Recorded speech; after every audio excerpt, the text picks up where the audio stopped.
ನಮಸ್ಕಾರ ವೀಕ್ಷಕರೇ, ನೀವು ನೋಡ್ತಾ ಇರೋದು ಆದ್ಯಂತ್ ಮೀಡಿಯಾ. ರಥ ಎಳೆಯುವ ಜಾತ್ರೆಗಳನ್ನ ನೀವು ನೋಡೇ ಇರ್ತೀರಾ. ಆದ್ರೆ ಬಳ್ಳಾರಿಲೊಂದು ವಿಶಿಷ್ಟವಾದ ಜಾತ್ರೆ ಉತ್ಸವ ನಡೆಯುತ್ತೆ. ಸಿಡಿಬಂಡಿ ಉತ್ಸವ ಅಂತ ನೀವು ಕೇಳಿದಿರಾ? ಇಲ್ಲಿ ರಥದ ಬದಲಿಗೆ ಎತ್ತುಗಳು ಸಿಡಿಬಂಡಿಯನ್ನೇ ಎಳೆದು ದೇವರಿಗೆ ಪ್ರದಕ್ಷಿಣೆ ಹಾಕುತ್ತೆ. ಏನಿದು ಸಿಡಿಬಂಡಿ? ಈ ಹಬ್ಬದ ಉತ್ಸವದ ಆಚರಣೆ ಹೇಗಿರುತ್ತೆ ನೀವು ಕೂಡ ತಿಳ್ಕೋಬೇಕಾ? ಹಾಗಾದ್ರೆ ಈಗಲೇ ಈ ಚಾನಲ್ನ ಸಬ್ಸ್ಕ್ರೈಬ್ ಮಾಡ್ಕೊಳ್ಳಿ. ವಿಡಿಯೋಗಳು ಇಷ್ಟ ಆಗ್ತಾ ಇದ್ರೆ ಫಾಲೋ ಮಾಡಿ. ಗಣಿನಾಡಿನಲ್ಲಿ ಕನಕ ದುರ್ಗಮ್ಮನಿಗೆ ಎತ್ತುಗಳ ಸಿಡಿಬಂಡಿಯ ಉತ್ಸವ ನಡೆಯುತ್ತೆ. ದೇವಿಗೆ ಜೀವಂತ ಕೋಳಿಗಳನ್ನೇ ಸಮರ್ಪಣೆ ಮಾಡಲಾಗುತ್ತೆ ಅಂದ್ರೆ ನೀವು ನಂಬ್ತೀರಾ? ಅದು ಹೇಗೆ? ಈ ಆಚರಣೆ ಹೇಗಿರುತ್ತೆ ಇಲ್ಲಿ ಕೇಳಿ. ಉತ್ಸವ, ರಥೋತ್ಸವ ಅಂದ್ರೆ ಸಾಕು, ಎಲ್ಲಿ ನೋಡಿದ್ರೂ ಭಕ್ತ ಸಾಗರ. ಬಿಸಿಲ ಜಳ ಕಡಿಮೆಯಾಗಿ ಸಂಜೆಯ ತಂಪು ಆವರಿಸುತ್ತಿದ್ದಂತೆ ಸಿಡಿಬಂಡಿ ಉತ್ಸವ ಸಾಗ್ತಾ ಹೋಗುತ್ತೆ. ಸಾಮಾನ್ಯವಾಗಿ ಜಾತ್ರೆ ಅಂದ್ರೆ ಅಲ್ಲಿ ರಥವನ್ನ ಎಳಿತಾರೆ. ಆದ್ರೆ ಈ ಜಾತ್ರೆಯಲ್ಲಿ ಮಾತ್ರ ಭಕ್ತರು ತೇರನ್ನ ಎಳೆಯೋದಿಲ್ಲ, ಬದಲಾಗಿ ಎತ್ತುಗಳು ಸಿಡಿಬಂಡಿ ಉತ್ಸವವನ್ನ ನಡೆಸ್ಕೊಂಡು ಹೋಗುತ್ತೆ. ಈ ಉತ್ಸವ ಮಣ್ಣಿನ ಮಕ್ಕಳ ಹಬ್ಬ. ಇಲ್ಲಿ ರಥದ ಬದಲು ಎತ್ತುಗಳನ್ನ ಬಳಸಲಾಗ್ತಾ ಇದೆ. ರೈತರು ತಮ್ಮ ಆಧಾರ ಸ್ತಂಭವಾದ ಎತ್ತುಗಳನ್ನ ಶೃಂಗರಿಸಿ ದೇವಸ್ಥಾನದ ಮುಂದೆ ತರ್ತಾರೆ. ಇದು ಉತ್ತಮ ಮಳೆ ಬೆಳೆಗಾಗಿ ಮತ್ತು ಜಾನುವಾರುಗಳ ಆರೋಗ್ಯಕ್ಕಾಗಿ ದೇವಿಗೆ ಸಲ್ಲಿಸುವ ಕೃತಜ್ಞತೆ. ಎಲ್ಲ ಜಾತ್ರೆಗಳಂತೆ ರಥ ಎಳೆಯೋ ಪದ್ಧತಿ ಇಲ್ಲಿಲ್ಲ. ಇಲ್ಲಿ ಸಿಡಿಬಂಡಿಯನ್ನೇ ಎಳೆದು ಉತ್ಸವ ಆಚರಣೆ ಮಾಡಲಾಗುತ್ತೆ. ಕರ್ನಾಟಕ, ಆಂಧ್ರಪ್ರದೇಶ, ವಿವಿಧ ಜಿಲ್ಲೆಗಳಿಂದ ಬಂದಿದ್ದ ಸಾವಿರಾರು ಜನರು ಸಿಡಿಬಂಡಿ ರಥೋತ್ಸವವನ್ನ ಪ್ರದಕ್ಷಿಣೆ ಹಾಕಿ ದೇವರ ದರ್ಶನ ಪಡಿತಾರೆ. ಗಣಿನಾಡು ಬಳ್ಳಾರಿಯ ಕನಕದುರ್ಗಮ್ಮ ದೇವಿಯ ಸಿಡಿಬಂಡಿ ಜಾತ್ರೆಗೆ ಹಣ್ಣು ಕಾಯನ್ನ ಎಸೆಯುವುದರ ಜೊತೆಗೆ ಭಕ್ತರು ಹರಕೆ ರೂಪದಲ್ಲಿ ಜೀವಂತ ಕೋಳಿಗಳನ್ನೇ ತೂರಿ ತಮ್ಮ ಹರಕೆಯನ್ನ ತೀರಿಸಿಕೊಳ್ತಾರೆ. ದೇವಿಯ ಸಿಡಿಬಂಡಿ ಬಳಿ ಸಮೀಪ ಆಗಮಿಸಿ ಕೋಳಿ ತೂರಿ ಹಿಂದಿರುಗಿ ನೋಡದೆ ಹಾಗೆ ಮುಂದಕ್ಕೆ ಹೋಗಿ ಬಿಡ್ತಾರೆ. ಕೋಳಿ ತೂರುವವರೆಗೂ ಇದು ಭಕ್ತರದು. ಹರಕೆ ತೀರಿಸಿದ ಬಳಿಕ ಆ ಕೋಳಿ ಹಿಡಿಯಲು ಸ್ಥಳೀಯರು ಹರಸಾಹಸವನ್ನೇ ಪಡ್ತಾರೆ. ಈ ವರ್ಷವೂ ಕೂಡ ಭಕ್ತರು ಸಿಡಿಬಂಡಿ ಜಾತ್ರೆ ಸಂದರ್ಭದಲ್ಲಿ ನೂರಾರು ಕೋಳಿಗಳನ್ನ ತೂರಿ ಬಿಡುವ ದೃಶ್ಯ ನಿಮಗೆ ಖಂಡಿತವಾಗ್ಲೂ ಕಾಣುತ್ತೆ. ಈ ಜಾತ್ರೆಯಲ್ಲಿ ಕೇವಲ ಕೋಳಿಗಳನ್ನ ತೂರೋದು ಮಾತ್ರ ಅಲ್ಲ, ಇಲ್ಲಿನ ಸಿಡಿಬಂಡಿ ರಥೋತ್ಸವವನ್ನ ಎಳೆಯುವುದು ಕೂಡ ಅಷ್ಟೇ ವಿಶೇಷ ಮತ್ತು ವಿಭಿನ್ನ. ಸಾಮಾನ್ಯವಾಗಿ ತೇರನ್ನ, ರಥೋತ್ಸವವನ್ನ ಭಕ್ತರು ಎಳೆದ್ರೆ ಇಲ್ಲಿ ಸಿಡಿಬಂಡಿಯನ್ನ ಎಳೆಯೋದು 3 ಜೋಡಿ ಎತ್ತುಗಳು. ಈ 3 ಜೋಡಿ ಎತ್ತುಗಳನ್ನ ಗಣಿಗ ಸಮುದಾಯದ ಮನೆಯಿಂದ ಸಿಂಗರಿಸಿಕೊಂಡು ಬರ್ತಾರೆ. ಈ ಎತ್ತುಗಳಿಗೆ ವಿಶೇಷ ಪೂಜೆ ಸಲ್ಲುತ್ತೆ. ಒಂದು ದಿನ ಮೊದಲೇ ಅಂದ್ರೆ ಸೋಮವಾರದಂದು ಮೆರವಣಿಗೆ ತಾಳವಾದ್ಯಗಳ ಮೂಲಕ ದೇವಸ್ಥಾನದ ಬಳಿ ಕರೆ ತರ್ತಾರೆ. ಬಳ್ಳಾರಿಯ ಕನಕ ದುರ್ಗಮ್ಮನ ಜಾತ್ರೆಯಲ್ಲಿ ಗಣಿಗ ಸಮುದಾಯದವರು ಈ ಸಿಡಿಬಂಡಿಯನ್ನ ಸಿದ್ಧಪಡಿಸಿ ಎಳೆಯುವ ಜವಾಬ್ದಾರಿಯನ್ನ ಹೊಂದಿದ್ದಾರೆ. ಎಲ್ಲ ಸಮಾಜವನ್ನ ಒಗ್ಗೂಡಿಸಿ ಮತ್ತು ಪರಂಪರೆಯನ್ನ ಮುಂದುವರಿಸಿಕೊಂಡು ಹೋಗುವ ಒಂದು ಮಾರ್ಗವಾಗಿದೆ. ರಥೋತ್ಸವದ ದಿನ ಮತ್ತೆ ಎತ್ತುಗಳು ಹಾಗೂ ಸಿಡಿಬಂಡಿಯನ್ನ ಸಿಂಗರಿಸಲಾಗುತ್ತೆ. ಏನಿದು ಸಿಡಿಬಂಡಿ? ಸಿಡಿ ಅಂದ್ರೆ ಎತ್ತರಕ್ಕೆ ಜಿಗಿಯುವ ಅಥವಾ ಸಿಡಿಯುವ ಎಂದರ್ಥ ಅಲ್ಲ. ಬದಲಿಗೆ ಇದು ಬಂಡಿಯ ಮೇಲೆ ಅಳವಡಿಸಿದ ಒಂದು ಉದ್ದನೆಯ ಮರದ ಕಂಬ. ಇನ್ನು ಬಂಡಿ ಅಂದ್ರೆ ಎತ್ತುಗಳು ಎಳೆಯುವ ಸಾಂಪ್ರದಾಯಿಕ ಬಂಡಿ. ಸಾಂಪ್ರದಾಯಿಕ ಗಾಣದಲ್ಲಿ ಎಣ್ಣೆ ತೆಗೆಯುವ ಬಳಸುವ ಸಿಡಿ ಎಂಬ ಕಂಬವನ್ನೇ ಈ ಬಂಡಿಯಲ್ಲಿ ಬಳಸಲಾಗುತ್ತೆ. ಇದು ಹೇಗಿರುತ್ತೆ ಗೊತ್ತಾ?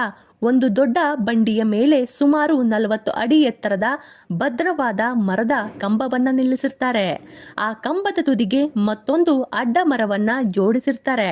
ಇದರ ತುದಿಯಲ್ಲಿರುವಂತಹ ಮತ್ತೊಂದು ಅಡ್ಡ ಮರವನ್ನ ಅಳವಡಿಸಲಾಗುತ್ತೆ. ಅದು ಮೇಲಕ್ಕೆ ಮತ್ತು ಕೆಳಕ್ಕೆ ಚಲಿಸುವಂತೆ ವಿನ್ಯಾಸಗೊಳಿಸಲಾಗುತ್ತೆ. ಪೂರ್ವಜರ ಕಾಲದಲ್ಲಿ ಈ ಸಿಡಿಯ ತುದಿಗೆ ಭಕ್ತರು ಬೆನ್ನಿನ ಚರ್ಮಕ್ಕೆ ಕೊಂಡಿ ಹಾಕಿಕೊಂಡು ನೇತಾಡುತ್ತಾ ದೇವಸ್ಥಾನಕ್ಕೆ ಪ್ರದಕ್ಷಿಣೆ ಹಾಕುವ ಪದ್ಧತಿ ಇತ್ತು. ಹಳೆಯ ಕಾಲದಲ್ಲಿ ಭಕ್ತರು ತಮಗೆ ಕಷ್ಟ ಬಂದಾಗ ಅಥವಾ ಆರೋಗ್ಯ ಸಮಸ್ಯೆ ಇದ್ದಾಗ ದುರ್ಗಮ್ಮ ನಿಮ್ಮ ಸಿಡಿ ಏರುತ್ತೇನೆ ಎಂಬ ಹರಕೆಯನ್ನ ಹೊರ್ತಾ ಇದ್ರು. ಬೆನ್ನಿನ ಚರ್ಮಕ್ಕೆ ಕೊಂಡಿ ಹಾಕಿಕೊಂಡು ನೇತಾಡುತ್ತಾ ದೇವಸ್ಥಾನಕ್ಕೆ ಪ್ರದಕ್ಷಿಣೆ ಹಾಕುವ ಮೂಲಕ ತಮ್ಮ ಭಕ್ತಿಯನ್ನ ತೋರಿಸ್ತಿದ್ರು. ಈಗ ಚರ್ಮಕ್ಕೆ ಕೊಂಡಿ ಹಾಕುವ ಪದ್ಧತಿ ನಿಂತಿದ್ರು. ಅದರ ನೆನಪಿಗಾಗಿ ಸಂಕೇತವಾಗಿ ಸಿಡಿಬಂಡಿ ಉತ್ಸವವನ್ನ ನಡೆಸಲಾಗ್ತಾ ಇದೆ. ಆ ವ್ಯಕ್ತಿ ಎತ್ತರದಲ್ಲಿದ್ದಾಗ ಭಕ್ತರಿಗೆ ಆಶೀರ್ವಾದ ನೀಡುತ್ತಾ ಅಥವಾ ದೇವಿಯ ಘೋಷಣೆಗಳನ್ನ ಕೂಗುತ್ತಾ ಸಾಕ್ತಾ ಇದ್ರು. ಇನ್ನು ಹಿಂದೆ ಈ ಸಿಡಿಬಂಡಿಗೆ ಮಹಿಳೆಯರನ್ನೇ ಕಟ್ಟಿ ಉತ್ಸವ ಆಚರಣೆ ಮಾಡಲಾಗ್ತಿತ್ತು. ಆದ್ರೆ ಮಾನವ ಹಕ್ಕು ಉಲ್ಲಂಘನೆ ಕಾನೂನು ಬಂದ ಬಳಿಕ ಇದನ್ನ ನಿಲ್ಲಿಸಲಾಯಿತು.